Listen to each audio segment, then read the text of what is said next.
But at the end of the day, government failed this woman and the child. Government failed. And the advocates want to abuse this situation and take away rights of lawmakers.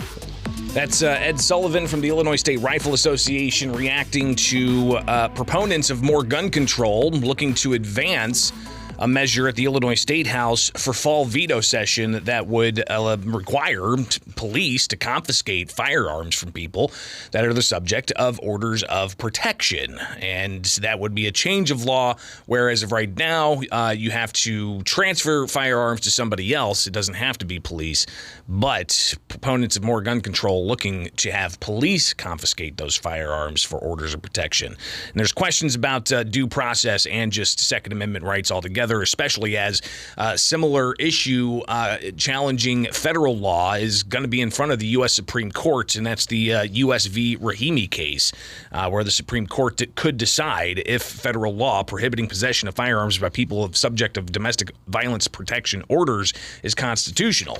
So we'll touch on that a bit, but let's go ahead and hear the proponents for this particular measure that is being called Karina's bill, named after a woman and her daughter that were fatally shot in the Little Village home in Chicago, and done so by the husband of Karina Gonzalez. So Thursday, you had a coalition of gun control advocates take to a podium and talk about what they're looking for. Here is State Senator Selena Villanueva saying that it's important that they move forward with this particular measure. We have seen an uptick in domestic violence situations in Chicago and across the state. We know that that was the case, especially during the pandemic, and it was one of concern that we constantly talked about, and why, as a legislator, we pushed and moved to get more resources for domestic violence awareness and support. Coupled with the proliferation of firearms, this situation is extremely dangerous, and it's leading to dozens of homicides and non-lethal shootings every year. One research study of intimate partner homicides found that among victims who had orders of protection, 1/5 of victims were killed within 2 days of the order being issued. About 1/3 were killed within a month. This is unacceptable. As a legislator, we must act and we will act. So again, Selena Villanueva saying that they will act, laying out that fall veto session, which starts October 24th. They're going to advance something. Now, there's a lot of questions that even police have across the state about storage. You know, if say they have an order of protection against somebody that they have to enforce under this law that they're proposing, they have to go and essentially confiscate all their firearms. Well, what if that individual has dozens and dozens of firearms? I mean, that's an interesting predicament. Is a storage locker that police have for evidence going to be able to fit all that? What do they do? Plus, just the due process questions. Here's more from Selena Villanueva. The reality is there's a lot of intricacies that the state police handles, that CPD or local police departments handle because of their jurisdiction, that we're trying to figure out so that we actually have a very impactful bill and law once it gets signed, to make sure that we're doing everything we can in order to protect people. The reality is this: we wouldn't have jobs if laws weren't constantly moving and if things weren't constantly changing. And so our hope is to try to address the situation with this bill. But again, we're also trying to answer as many questions as possible and find common ground where we can address the concerns of law enforcement, but we can also extremely address the concerns of survivors and victims of domestic violence. Because ultimately, I think everybody, again, has the common goal, like Representative Hirschauer has. What we're fine-tuning are the intricacies of the bill. So they'll fine-tune it, and they may advance something during fall veto session because they can gut a bill, replace it, and then fill it up with other stuff and advance it pretty quickly. We'll take a call here really quick at 217-629-7970, but I do want to share with you some of what former state representative Ed Sullivan had to say. But good morning. You're on WMAY. What's up? Morning, Bishop. I just want to say some people, when they leave, you don't miss them. You are going to be missed, sir, but I wish you the very best. Well, thank you. And keep in mind, you'll be able to find me on YouTube. You'll be able to hear me on podcasts, and I'm still going to be reporting every day. So just not coming in here for 3 hours a day. I don't have the time for it anymore. So how would I listen to you? Normally, I listen to Bishop on Air. Yeah, so just search Bishop on Air on YouTube. If you're subscribed and you check that page out, you're cool. You'll be able to find me. All right, and then the other thing is, some people, they just show up to work. You can tell that you like to do your job quite well, and I appreciate it. Well, thank you. But anyway, on this gun deal, yep.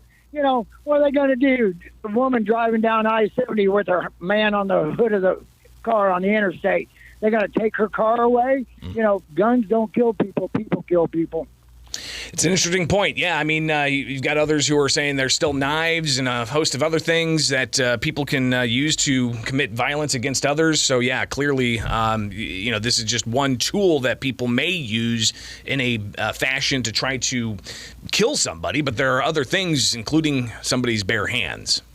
I'd like to add one more thing real quick. I think it's kind of untimely that they are trying to confiscate guns at a time when there are so many illegal aliens coming in to the country. I can easily predict that somewhere people are just going to walk into somebody's house and say, hey, you don't live here anymore. We do.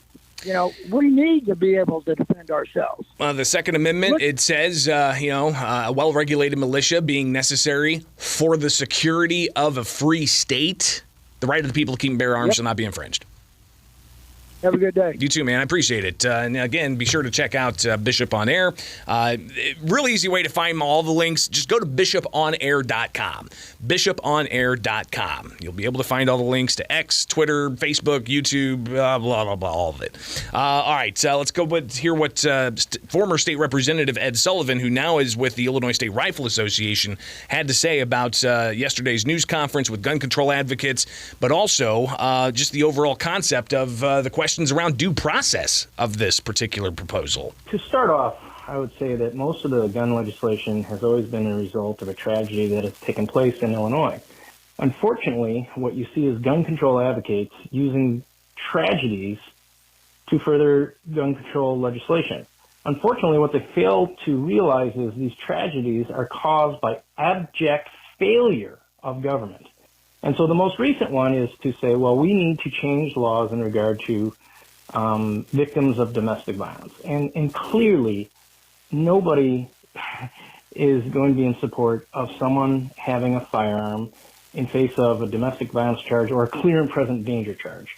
And so with the issue today, you have a mother and daughter that were murdered by the husband.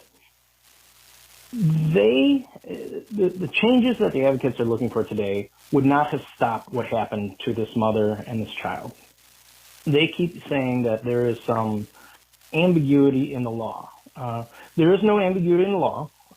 The father was the wife filed a domestic order against the father. It was granted. The father's FOID card was revoked. Present law says within 48 hours, the father should not have a firearm. He did. Present law, the courts may remedy with a domestic violence order of protection that the husband stay out of the residence. I'm not sure what happened, whether that was ever filed by the courts or not, or ordered as a remedy for the order of protection. But the next day, there was a call to Chicago police to come to the residence where the husband was in there again.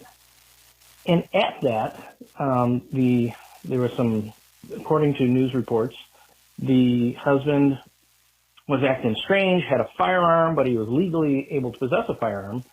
But it bothered the Chicago police enough that they filed a clear and present danger report on this, on the husband. But they didn't take his firearm. So first off, he shouldn't have a firearm. Second off, he had a clear and present danger filed report on him. And it was 8 days later that the criminal act took place where he took a firearm in an argument while he was still in the home and murdered his wife and child. Horrific story. But these advocates are now using a tragedy where government failed this woman and child to, in essence, take away the rights of law-abiding citizens. So what this bill would do is it would, you no longer have a hearing. Right now, present law says there has to be a hearing before you're taking your firearms. And what we specifically have a problem with is, for the first time, they are now going to say, we're going to order the firearms turned over to law enforcement. So presently, they have to be turned over to someone within 48 hours. It could be, it could be an FFL, a gun dealer. It could be a friend, someone that has a FOID card that could take possession of these firearms. The issue we have is, under current law, if the government, law enforcement, has your firearm, and then for whatever reason they cannot turn them back over to you, one of the remedies to the court is to destroy those firearms.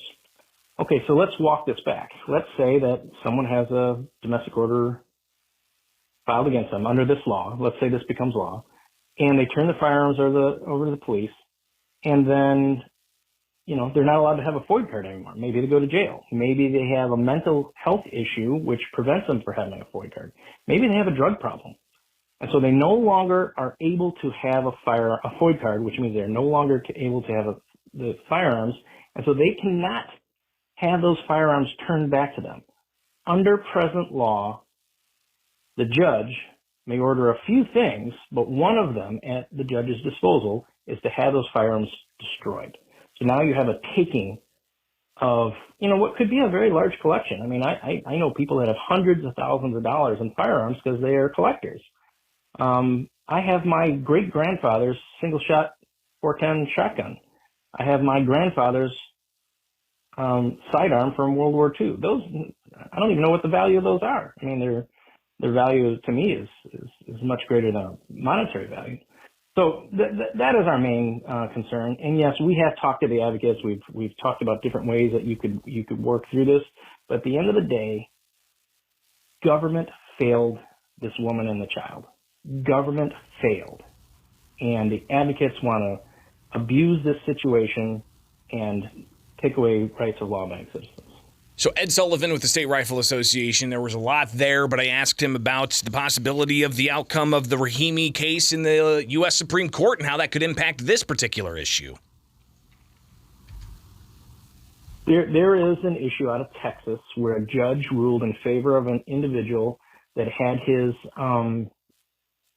firearm rights taken away, and so they were restored. I will tell you matter-of-factly that it's not the greatest case in the world to hang her hat on because the individual was kind of a bad dude. But you asked the question, so I answered it. There is a case where firearm rights were restored.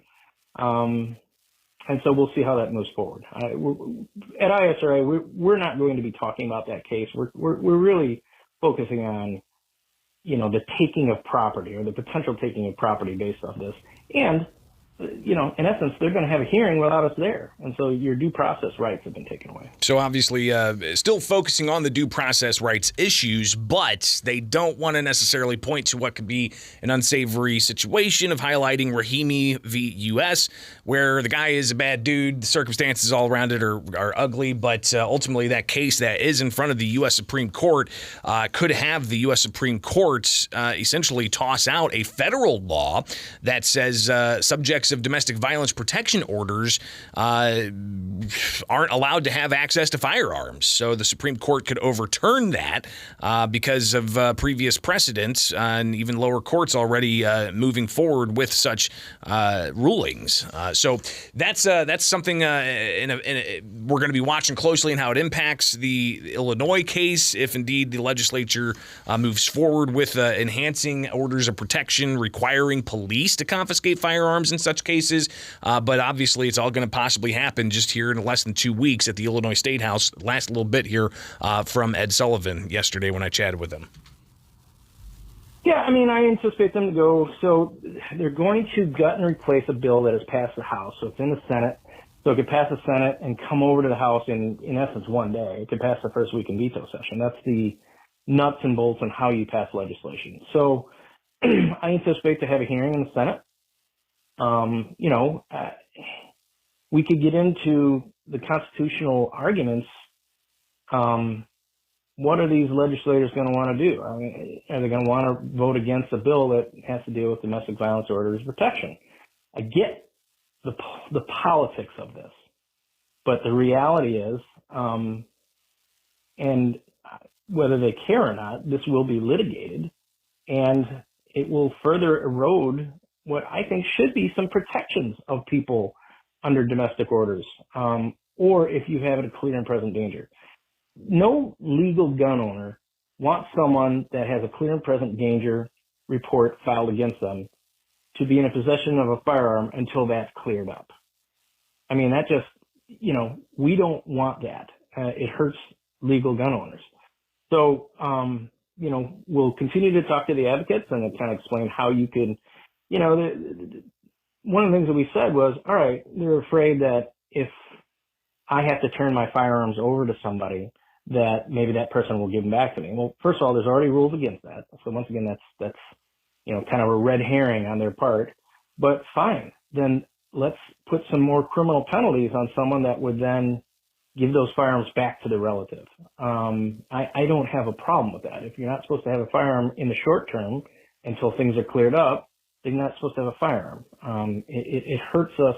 If someone would go out and use those, it hurts legal gun owners. And obviously we're seeing them make the case right now on a tragedy that shouldn't have taken place. And as I said when I first started talking to you, what they're proposing would not have changed the outcome of this tragedy.